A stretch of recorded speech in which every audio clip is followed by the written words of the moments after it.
If anyone thinks the threat from this has gone away, you're sadly mistaken.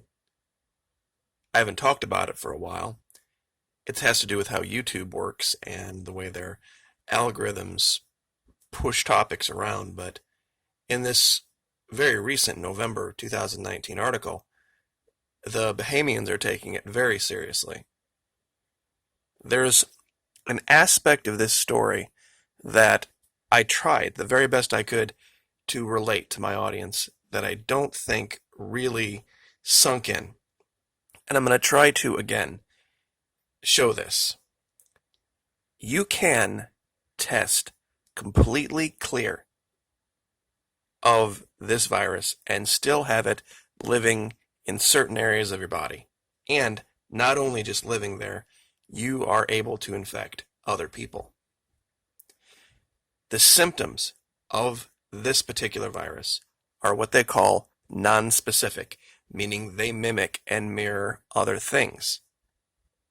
It doesn't kill everyone it infects, but it can kill a lot of people.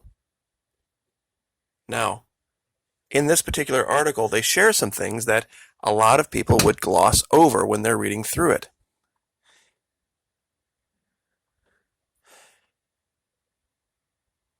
Bahamas Health Department says remains high alert for the virus's potential arrival in international visitors.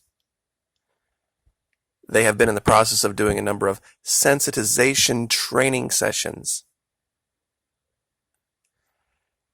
Now, here's the part that a lot of people would miss.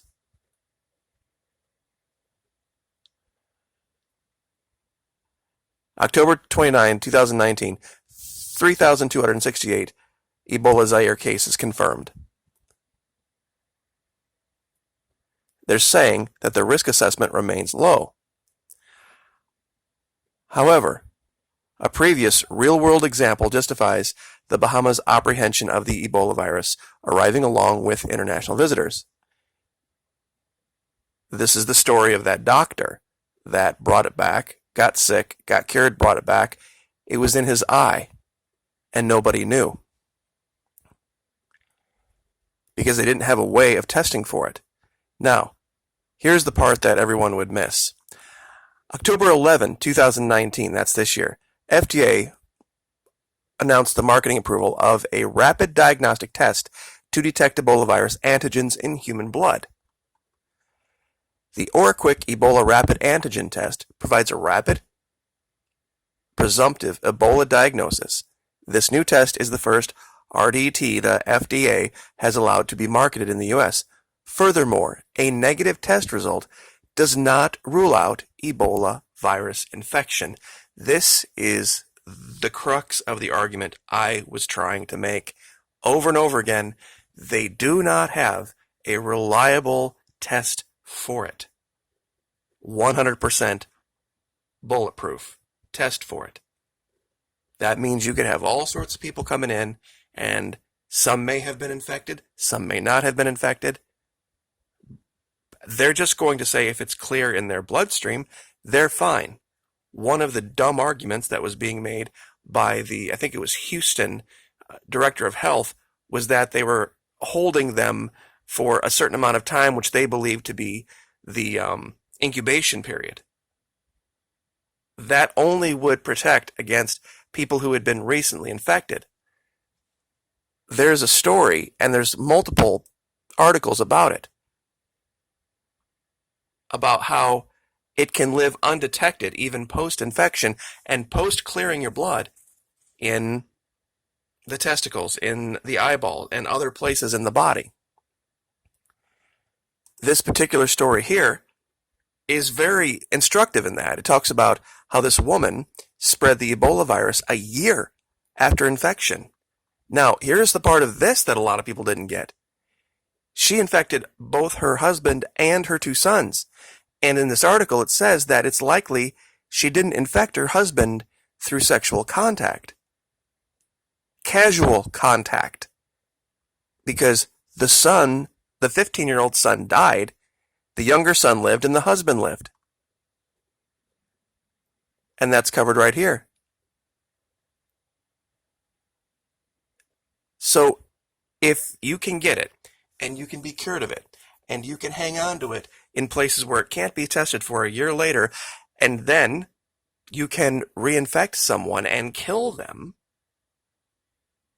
how in the world can they ever say that we are doing this, this, and this to protect, and it will work?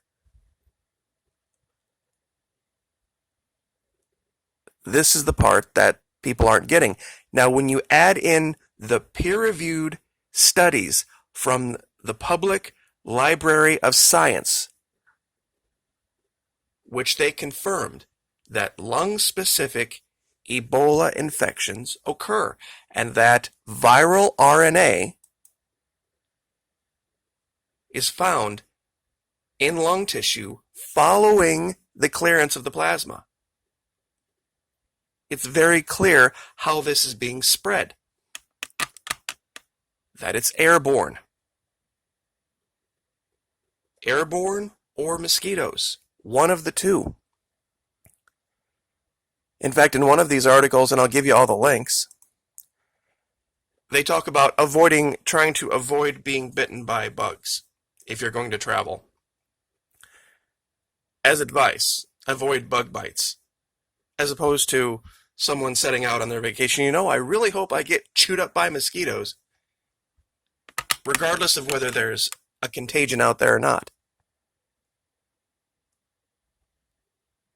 Ebola RNA can be present in body fluids up to 40 months, 3.5 years post-discharge from a treatment facility.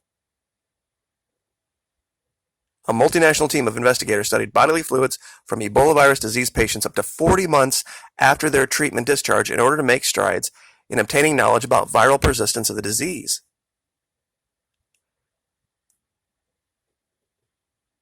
Patients were assessed at inclusion 1 month, 3 months, 6 months, up to 40 months.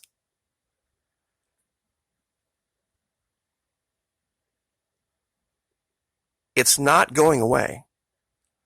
It's still out there, and it's still a threat. And it could very well be here, because so many of the symptoms are identical. Fever, body aches, nausea, rash. And then these geniuses here are putting together a giant blood bank of contaminated specimens to study. And this is, I'm telling you, they're going to cook up some ridiculous vaccine that they think is safe initially, and it's going to cause a huge problem.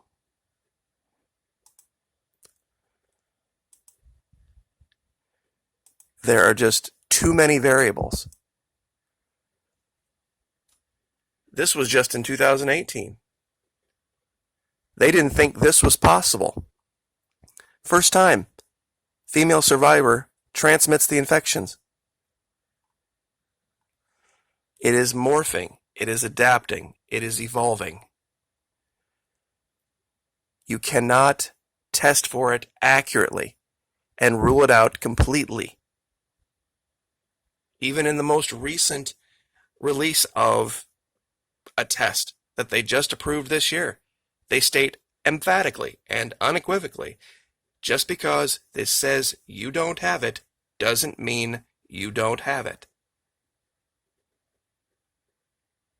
If a doctor can bring it back here and he didn't know that he had it, and the doctors that were treating him quarantined themselves once they realized what they had found, what does that mean for you or I? I'll say it again. There's ways to avoid this and ways to avoid putting yourself at a higher risk, but to avoid it completely, no chance. If in 2019, in October, the Bahamas are on high alert, shouldn't we be? They're literally 2 hops, a skip, and a jump off Florida. and people come back and forth all the time.